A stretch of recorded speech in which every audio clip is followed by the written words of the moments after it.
Hello दोस्तों, नमस्कार दोस्तों, स्वागत है आप सभी का ऑनलाइन अड्डा फॉर स्टडी यूट्यूब चैनल पर। इस वीडियो में हम बात करें कई बड़ी और लेटेस्ट अपडेट के बारे में जो कि संबंधित है उत्तर प्रदेश में नई जूनियर शिक्षक भर्ती को लेकर। साथ ही साथ अगर बात की जाए उत्तर प्रदेश के प्राथमिक, जूनियर और माध्यमिक में 60,000 पदों पर नई भर्ती को लेकर दी गई जानकारी के बारे में डिटेल में बात करेंगे। एक एक मुद्दे को डिटेल में कवर करेंगे, ऑफिशियल माध्यम से जानकारी होगी।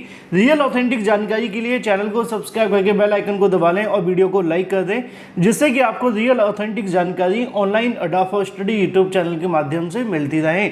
चलिए शुरुआत करते हैं सबसे पहली अपडेट के साथ। एक बार फिर से उत्तर प्रदेश के अंदर लोकसभा चुनाव के बाद से कहीं ना कहीं भर्तियों को लेकर जो उठापटक है वो शुरू हो गई है और लगातार भर्तियों के बारे में कुछ नई जानकारी सरकार के माध्यम से जारी की जा रही है।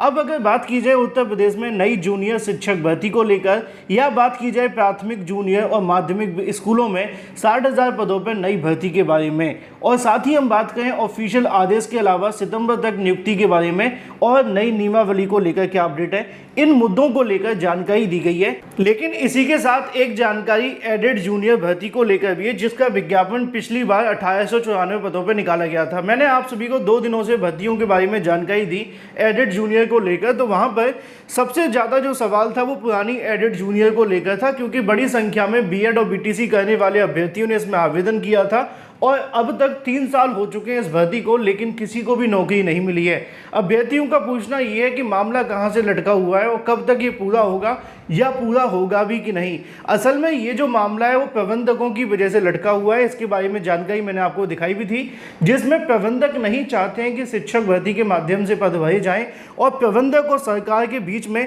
कहीं ना कहीं इस मामले को लेकर जो आपसी लड़ाई है वो चल रही है। और ये मामला और ज़्यादा पेचीदा इसलिए भी है क्योंकि सरकार का कहीं ना कहीं इसके ऊपर ज़्यादा कोई अधिकार होता नहीं है। सरकार सिर्फ वेतन देती है, बाकी सभी काम प्रबंधकों के आधार पर देखने के लिए मिलते हैं।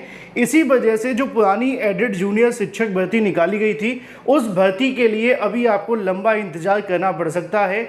और ये भर्ती कब तक पूरी होगी, कब तक नहीं, इसके बारे में खुद सीएम योगी भी स्पष्ट नहीं कर पा रहे, क्योंकि अभ्यर्थियों के माध्यम से शिक्षा निदेशालय की तरफ से कहा गया था कि जो भर्ती को लेकर प्रस्ताव है वो सीएम योगी के पास भेजा गया है। लेकिन मुख्यमंत्री योगी ने कई भर्तियों को लेकर आदेश तो दिए, लेकिन पुरानी एडेड जूनियर भर्ती को लेकर कोई आदेश नहीं मिला। यानी कि आप लोग अंदाज़ा लगा लीजिए कि एक तरफ सरकार भर्तियों को लेकर फोकस कर रही है, नई भर्तियों के विज्ञापन पर फोकस कर रही है, लेकिन दूसरी तरफ जो एडेड जूनियर शिक्षक भर्ती लटकी हुई है उसको लेकर सरकार कुछ भी स्पष्ट नहीं कर पा रही है। इससे पता चलता है कि निश्चित तौर पर जो प्रबंधक हैं उनकी तरफ से इस भर्ती को लेकर दबाव बनाया जा रहा है और अभी तक उस भर्ती को लेकर शासन के माध्यम से आदेश जारी न करना इस बात की ओर इशारा करता है कि ये मामला और लंबा और पेचीदा होता जा रहा है। फिलहाल हम बात कर लेते हैं अब उत्तर प्रदेश में नई जूनियर शिक्षक भर्ती को लेकर, और ये जो नई जूनियर शिक्षक भर्ती है ये भी कहीं ना कहीं एडेड जूनियर शिक्षक भर्ती से ही संबंधित जानकारी है।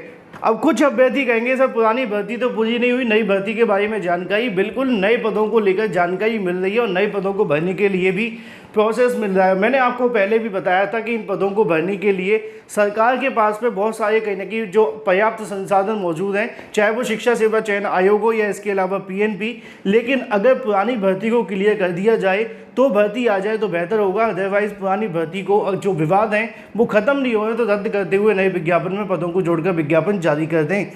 और इसके बारे में जानकारी मैंने आप सभी को दिखाई भी थी कि बेसिक के एडेड स्कूलों में आउटसोर्सिंग के जरिए भर्ती होंगे तृतीय और चतुर्थ श्रेणी कर्मचारी। ये जो आपके 3rd और 4th ग्रेड की आपकी बात की जा रही है, ये ग्रुप सी और एक तरीके से ग्रुप डी देखने के लिए मिलती है। बहुत सारे अभ्यर्थियों के मन में सवाल होगा कि ग्रुप सी ग्रुप डी क्या है, जैसे कि समूह ग और समूह घ की बात की जा रही है। ये जो वैकेंसी होती है इसमें ज़्यादातर वो पद होते हैं जो कि पियोन वगैरह के या क्लर्क वगैरह के संबंधित पद रहते हैं। उन पदों को भरने संबंधित यहाँ पर जो प्रक्रिया वो की जा रही है, और इसको लेकर बेसिक के यानी कि प्राथमिक विद्यालय जो होते हैं या एडेड जूनियर विद्यालय होते हैं या इसके अलावा माध्यमिक विद्यालय होते हैं, उन सभी के अंदर भर्ती देखने के लिए मिलेगी। यहाँ पे इसको लेकर जानकारी भी देखने के लिए मिली थी कि माध्यमिक के तरह अब बेसिक एडेड स्कूलों में भी तृतीय और चतुर्थ श्रेणी कर्मचारियों की भर्ती होगी। हालांकि ये भर्ती जो होगी वो आउटसोर्सिंग के जरिए होगी। इस बाबत में शासन को प्रस्ताव भेजा जा चुका है। महानिदेशक स्कूली शिक्षा कंचन वर्मा ने इस बाबत में समीक्षा के दौरान ये निर्देश भी दिए कि अधिकारियों को दिए गए कुल सृजित पदों के ब्यौरे के साथ में शासन से संविलियन कर मामले की पैरवी की जाए। बेसिक शिक्षा विभाग की अगर बात की जाए 3049 एडेड और प्राइमरी हाई स्कूलों में इनमें प्रिंसिपल के 570 पद खाली हैं और सहायक अध्यापक के 2089 पद खाली हैं। तृतीय और चतुर्थ श्रेणी कर्मचारी के भी लगभग 1000 से ज़्यादा पद खाली हैं। पिछले दिनों डीजीएसई की समीक्षा बैठक में ये बात सामने आई थी कि चतुर्थ श्रेणी और तृतीय श्रेणी कर्मचारियों की आउटसोर्सिंग के जरिए भर्ती के लिए शासन को पत्र भेजा जा चुका है, यानी कि ऑफिशियल आदेश भी भेजा जा चुका है इन भर्तियों को लेकर। डीजीएसई ने यह भी कहा कि कुल सृजित पदों के ब्यौरे के साथ में शासन से संबंध स्थापित कर शासन आदेश के लिए आवश्यक कार्रवाई की जाए। बैठक में ये बात भी सामने आई है कि शिक्षक और प्रिंसिपल के भी काफ़ी जो पद हैं वो खाली पड़े हुए हैं, लेकिन इनकी जो भर्ती होगी वो शिक्षा सेवा चयन आयोग के माध्यम से ही होगी। और मैंने इसको लेकर आपको पहले भी बताया था कि जो जूनियर विद्यालय हैं, यानी कि एडेड जूनियर हाई स्कूल विद्यालय हैं, उनके अंदर जो भर्ती देखने के लिए मिलेगी वो आपको नई शिक्षा सेवा चयन आयोग से होगी। हालांकि यहाँ पे प्रबंधकों को लेकर विवाद है। अगर आपने ये विवाद नहीं पढ़ा है तो इस पूरे के पूरे मामले को पढ़ लेना। मैंने ये कई बार अपने वीडियोस के माध्यम से आपको बताया भी है कि प्रबंधकों की वजह से भर्ती क्यों फंस जाती है, पुरानी भर्ती क्यों फंसी हुई है। अभी हाल ही में इसको लेकर जानकारी भी आप सभी ने देखी थी कि जो प्राथमिक और इसके अलावा माध्यमिक और एडेड विद्यालय या जूनियर विद्यालय जो भी हैं उनके अंदर भर्तियां होने जा रही हैं, उसमें तकरीबन 60,000 के समथिंग पदों पे भर्ती देखने के लिए मिलेगी, जिसमें 22,000 से ज़्यादा पदों को लेकर जानकारी देखने के लिए मिली थी कि माध्यमिक शिक्षा विभाग की अगर बात की जाए समूह ग के तकरीबन 22,230 पदों को शीघ्र भरने की तैयारी की जा रही है। ये सभी भर्तियां आउटसोर्सिंग के माध्यम से की जाएंगी। मंडल स्तर पर पात्र और चयन के लिए ये भर्ती पूरी की जाएंगी। इसके लिए मंडल स्तर से मंडलायुक्त दिशा निर्देश और भर्ती अभियान चलाया जाएगा। इसके अलावा ये तो बात की जाती है समूह ग को लेकर, ठीक है ना। इसके अलावा समूह ग की बात की जाए जिसको लेकर भर्तियां होनी है, उसके बारे में भी जानकारी यहाँ पर दी गई थी। अगर बात की जाए समूह ग के संबंध में तो यहाँ पे आप सभी चेक करेंगे कि कुल 42,100 स्वीकृत पद हैं। इनमें से राजकीय के 144 पद हैं, जबकि सहायता प्राप्त माध्यमिक विद्यालयों में 42,026 स्वीकृत पद हैं। इनमें से तकरीबन 50% यानी कि 19,874 पद खाली हैं। तो ये तो बात हो जाती है समूह घ को लेकर।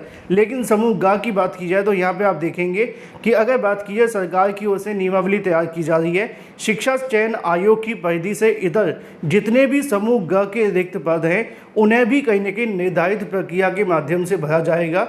वर्तमान में समूह ग के लिए 41,136 जो पद है वो खाली पड़े हुए हैं, जिनका प्रोसेस आपको नई शिक्षा सेवा चयन आयोग के माध्यम से देखने के लिए मिलेगा। और अच्छी बात यह है कि इसको लेकर जब नियमावली बनेगी और नए आयोग के अंदर नए अध्यक्ष और परीक्षा कंट्रोलर आएंगे तो उनके माध्यम से भर्ती देखने के लिए मिलेगी।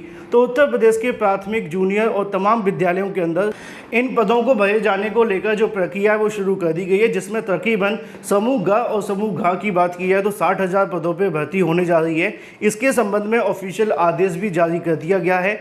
तैयारी की जा रही है कि सितंबर तक नियुक्ति पत्र दे दिया जाए। बाकी बचे हुए पदों को लेकर नियमावली नई शिक्षा सेवा चयन आयोग के माध्यम से तैयार हो रही है। रही बात नई एडेड जूनियर शिक्षक भर्ती को लेकर, तो वो भी एडेड जूनियर भर्ती का विज्ञापन नई शिक्षा सेवा चयन आयोग से आएगा और नई नियमावली बनने के बाद ही रास्ता साफ होगा। लेकिन पुरानी भर्ती को लेकर अभी भी असमंजस की स्थिति है। Thank you for watching this video.